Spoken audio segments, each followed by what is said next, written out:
இன்றைய தியானம் மௌனம்.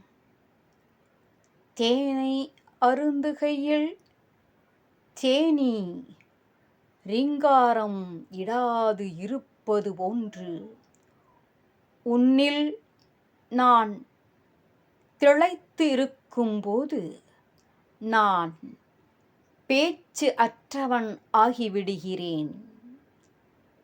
எது அசைகிறதோ அதில் ஓசை உண்டாகிறது.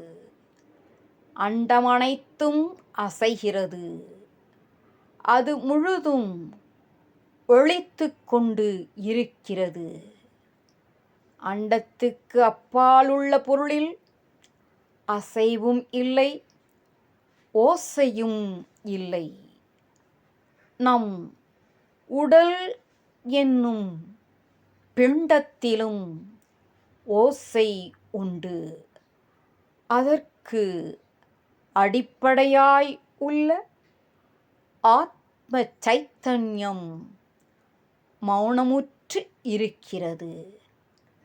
மனது ஆத்மஸ்வரூபத்தில் லயமாகும் அளவு பேச்சு ஒடுங்குகிறது.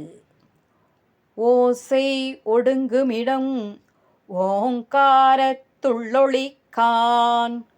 ஓசை ஒடுங்கும் இடம் ஓங்காரத்து உள்ளொளிக்கான்.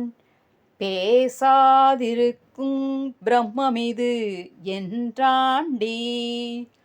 பேசாதிருக்கும் பிரம்மமிது என்றாண்டி. ஹரி ஓம் தத்சத்.